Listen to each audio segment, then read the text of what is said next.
जय श्री कृष्ण मित्रों, गीता के पंचम अध्याय का महात्म्य आज मैं बताऊंगा आपको। मित्रों, भगवान श्री कृष्ण कहते हैं, हे देवी, अब सब लोगों द्वारा सम्मानित पांचवें अध्याय का महात्म्य संक्षेप में बतलाता हूं। सावधान होकर सुनिए। मध्य देश के पुरुकुत्सपुर नामक एक नगर में उनके पिंगल नामक एक ब्राह्मण रहते थे। वह वेद पाठी ब्राह्मणों के विख्यात वंश में, जो सर्वदा निष्कलंक था, उत्पन्न हुए थे, किंतु उनके कुल के लिए उचित वेद शास्त्रों के स्वाध्याय को छोड़कर ढोल बजाते हुए उनने नाच गान में मन लगाया। गीत, नृत्य और बाजा बजाने की कला में परिश्रम करके पिंगल ने बड़ी प्रसिद्धि प्राप्त कर ली और उसी में उसका राजभवन में भी प्रवेश हो गया। वह राजा के साथ रहने लगा। स्त्रियों की सिवा और कहीं उसका मन नहीं लगता था। धीरे धीरे अभिमान बढ़ जाने से उच्छृंखल होकर वह एकांत में राजा से दूसरों के दोष बतलाने लगा।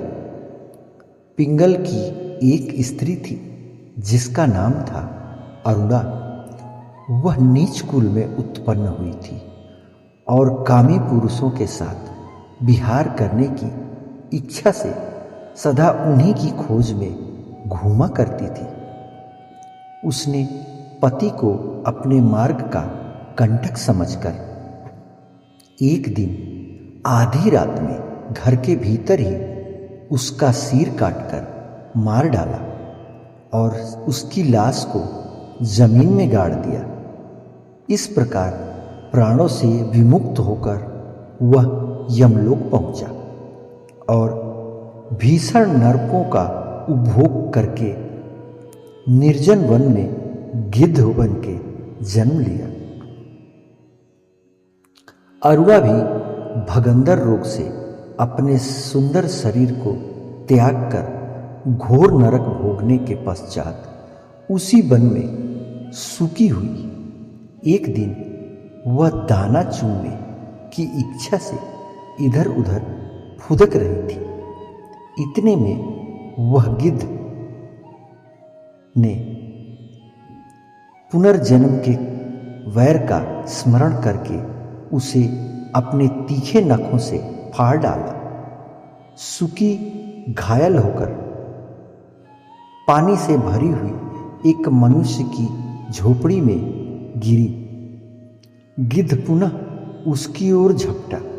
इतने में ही जाल फैलाने वाले बहेलिया ने उसे भी बाणों का शिकार बनाया। उसकी पुनर्जन्म की पत्नी सुकी उस खोपड़ी के जल में डूबकर प्राण त्याग चुकी थी। फिर वह क्रूर पक्षी भी उसी में गिरकर डूब गया। यमराज के दूत उन दोनों को यमलोक ले गए। वहां उसके पूर्वकृत पाप कर्म को याद करके दोनों ही भयभीत हो रहे थे। तदनंतर यमराज ने जब उसे घृणित कर्मों पर दृष्टिपात किया, तब उन्हें मालूम हुआ कि मृत्यु के समय अकस्मात खोपड़ी के जल में स्नान करने से इन दोनों के पाप नष्ट हो चुका है। तब उन्होंने उन दोनों को मनोवांछित लोक में जाने की आज्ञा दी। यह सुनकर उसने अपने पाप को याद करते हुए वे दोनों बड़े विस्मय में पड़े और पास जाकर धर्मराज के चरणों में प्रणाम करके पूछने लगे, भगवान, हम दोनों के पुनर्जन्म में अत्यंत घृणित पाप का संचय किया है, फिर हमें मनोवांछित लोक में भेजने का क्या कारण है? यमराज ने कहा। गंगा के किनारे वट नामक एक उत्तम ब्रह्मज्ञानी रहते थे। वे एकांतवासी, ममता रहित, शांत विरक्त और किसी भी द्वेष में न रखने वाले थे। प्रतिदिन गीता के 5वें अध्याय का जप करना उनका सदा नियम था। 5वें अध्याय को श्रवण कर लेने पर महापापी मनुष्य भी सनातन ब्रह्म का ज्ञान प्राप्त कर लेता है। उसी पुण्य के प्रभाव से शुद्ध चित्त होकर उन्होंने अपने शरीर का परित्याग किया था। गीता के पाठ में जिसका शरीर निर्मल हो गया था, वो आत्मज्ञान प्राप्त कर चुके थे। उन्हीं महात्मा की खोपड़ी का जल पाकर तुम दोनों पवित्र हो गए। अतः अब तुम दोनों मनोवांछित लोक को जाओ, क्योंकि गीता के 5वें अध्याय के महात्म से तुम दोनों शुद्ध हो गए हो। श्री भगवान कहते हैं, सबसे प्रति समान भाव रखने वाले धर्मराज के द्वारा इस प्रकार समझाए जाने पर दोनों बहुत ही प्रसन्न हुए और विमान पर बैठकर वैकुंठ धाम को चले गए। मित्रों, ये है भगवत गीता का महत्व, जिसे आप अगर नियमित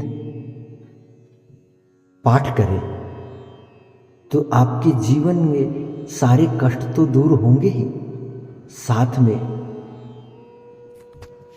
वर्तमान, भूत और भविष्य में जितने भी आपने पाप किए हैं उन सब से मुक्त हो जाएंगे और वैकुंठ को प्राप्त होंगे। इस मानव शरीर में जब तक आत्मा रहेगी तब तक आपके कर्म के हिसाब से आपको जन्म मरण के चक्र में घूमते ही रहना होगा। लेकिन यदि आप इस पापों से मुक्ति चाहते हैं, इस जन्म मरण के योनि से छुटकारा चाहते हैं, तो नियमित भगवत गीता का पाठ कीजिए, स्मरण कीजिए, जिससे आपको इस चक्र से मुक्ति मिले। भगवान भी इंसान के रूप में आना चाहते हैं, लेकिन वो आते हैं तो वो भगवान है, उनके जरिए पाप नहीं होता। और हम मनुष्य हैं, मनुष्य का काम ही है गलती करना, लेकिन गलती की तो सज़ा होती है ना मित्रों। तो जब हम गलती करेंगे तो सज़ा भी तो भुगतनी पड़ेगी, और वो सज़ा हमारे आपके घर वाले या बाहर वाले नहीं देते। वो सज़ा भगवान हमें पुनर्जन्म के रूप में देते हैं। इस जन्म में हम जो करते हैं उसका फल हमें पुनर्जन्म में कि एक नए रूप में मिलता है। तो अच्छे कर्म करें, जिससे आने वाली हमारी अगली जन्म अच्छी हो, अच्छे कर्म हो और अच्छे से गति लगे शरीर को। भगवान से प्रार्थना कीजिए कि कभी गलती से भी कोई पाप ना हो, किसी का दिल ना दुखाए, किसी का बुरा ना करें, किसी को सताए नहीं। बस अगर जब भी कभी आप किसी को तकलीफ में दिखें तो कोशिश करें कि उसकी ज़्यादा से ज़्यादा मदद कर सकें, जिससे उनका तो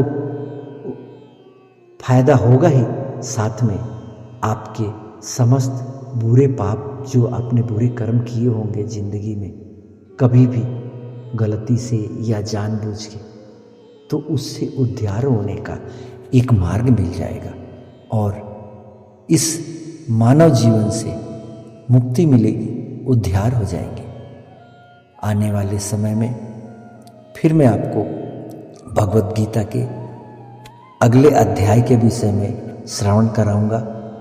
तो उम्मीद करता हूँ कि मेरी ये वीडियो आपको बहुत पसंद आई होगी। लाइक कर दीजिएगा और कमेंट करके ज़रूर बताइएगा, जिससे मुझे भी मार्गदर्शन मिलेगा। और चैनल पे नए हैं तो सब्सक्राइब करके बेल वाले आइकन को ज़रूर प्रेस कर दीजिएगा, जिससे मेरी आने वाली वीडियो आपको सबसे पहले मिलती रहेगी। मिलते हैं मित्रों एक नई वीडियो में, एक नई ऊर्जा के साथ, एक नए अध्याय में। तब तक अपना ध्यान रखें, खुश रहें और सबको खुश रखें। जय श्री कृष्णा।